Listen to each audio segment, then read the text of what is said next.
We denote the set of all complex numbers by the capital letter C. Using the set builder method of set theory, we can show the family of complex numbers in a more mathematical way. We can write C is the family of complex numbers is equal to x plus iy, such that x and y belongs to real numbers R. We can also say that given x plus iy, a complex number, is an element of the set of complex numbers C, can be associated with a unique point x, y on a real number plane R square. Hence, we can define a complex number is an ordered pair of real numbers such as AB or XY. These are ordered pairs. And we can say that complex number C is equal to R cross R. And using this, you can write back your complex numbers as A plus IB or X plus IY. So if you have an ordered pair, it means you have the real part of the complex number and the imaginary part of the complex number. So far, we have defined complex numbers in 3 different ways. And I'm sure some of you might have not grasped all the 3 definitions. But please don't worry if it is the case. If you could not understand one of the definitions or one of the ways to define complex numbers, that is fine with me. If you have this understanding, the basic understanding of complex numbers, that a complex number z can be written by x plus iy, where x and y are real numbers, I'm okay with that. And I'm sure that you're ready for the next concept. We already know that capital letter C is the notation for the set of complex numbers or the family of complex numbers. So all complex numbers belongs to C. Now let's say from this set we take 2 complex numbers, Z1 and Z2. Z1 is equal to A plus IB and Z2 is equal to C plus ID. Let us also write the general expression for a complex number, that is Z is equal to real Z plus iota multiplied by imaginary part of Z. Now you can see that for Z1, the real part of Z1 is A and the imaginary part of Z1 is B. And for Z2, the real part of Z2 is C and the imaginary part of Z2 is D. We can say Z1 is equal to Z2 if and only if the real part of Z1 is equal to real part of Z2 and imaginary part of Z1 is equal to imaginary part of Z2. That simply means A is equal to C and B is equal to D. So 2 complex numbers are equal if and only if the real part of complex numbers are equal and the imaginary part of complex numbers are also equal. And for the given Z1 and Z2, A should be equal to C and B should be equal to D. And hence Z1 is equal to Z2. For a given complex number, Z is equal to A plus IB, mod Z or modulus of the complex number is equal to under root A square plus B square.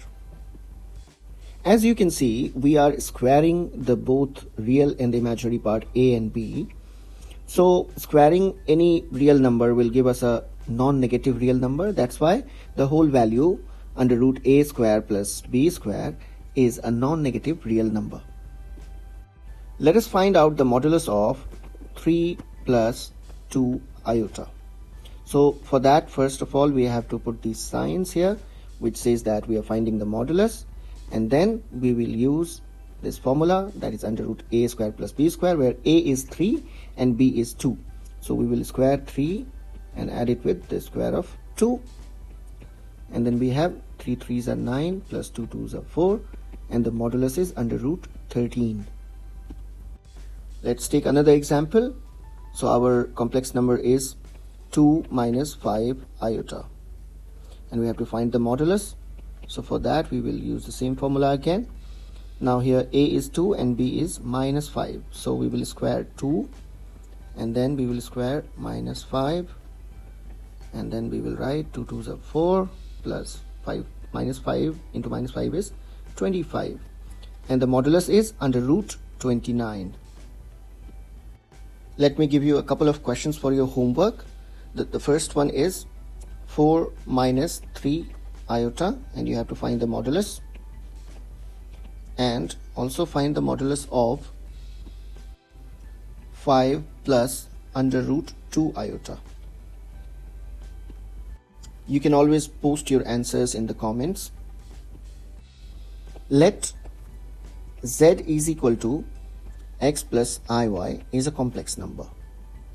Then conjugate of a complex number or conjugate of z is written as a bar over z, and it is equal to x minus iy.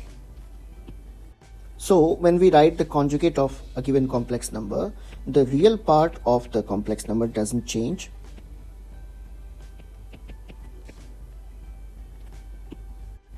But the imaginary part of the complex number changes the sign. Let us take a couple of examples. So if we have to find the conjugate of 3 plus iota, and we write it as this, then we simply change the sign of the imaginary part. So that will become 3 minus iota. And if we have a complex number something as 2 minus 5 iota, and we want to find the conjugate of this, then the real part will remain the same, but the imaginary part will change the sign. So it will become 2 plus 5 iota. Let us see one more example. So suppose our number is just 5, the complex number is 5.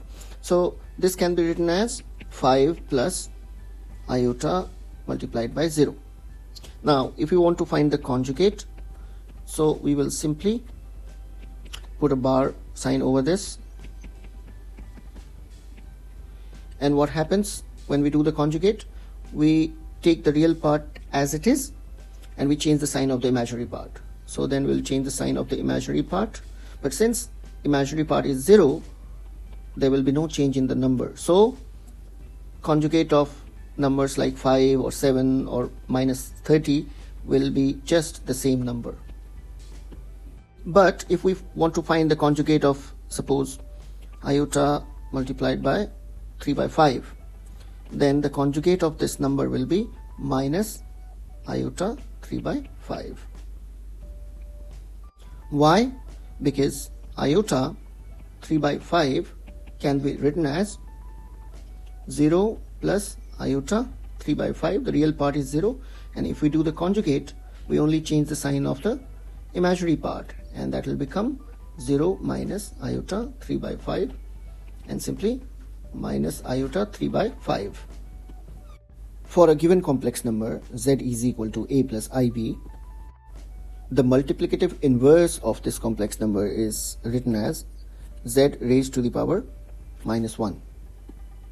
And since we know the values like conjugate of the complex number and the modulus of the complex number, then multiplicative inverse of the complex number can be written as conjugate of the complex number divided by the square of the modulus of the complex number. And since multiplicative inverse is actually 1 by the complex number, so z to the power minus 1 is actually 1 by z is equal to conjugate of the complex number divided by the square of the modulus. And if we do the cross multiplication, we get this expression as the square of the modulus is equal to complex number multiplied by the conjugate of the complex number. And this is one important result that you can use to solve problems in complex numbers. Let me give you a few more important results related to the modulus and the conjugate of complex numbers. The first one is the modulus of the product of two complex numbers z1 and z2 is equal to the modulus of z1 multiplied by the modulus of z2. And the modulus of the division of z1 and z2 is equal to the modulus of z1 divided by the modulus of z2, keeping in mind that z2 is not equal to 0. And the conjugate of the product of z1 and z2 is equal to the product of the conjugates.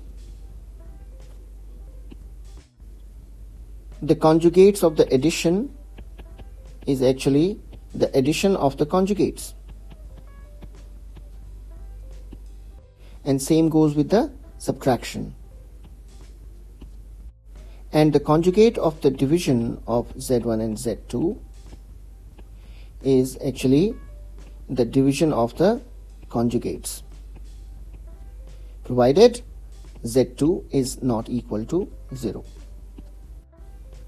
To have better understanding and confidence in using these relations, you should practice it more often.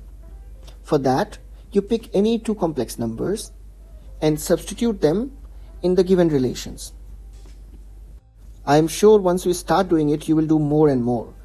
It will become really interesting for you to keep using complex numbers and using these relations to master the topic. Okay, now try solving this question as your homework. Find the multiplicative inverse of 3 minus 4 iota. You can always share your answer in the comments. And let us move to the next topic.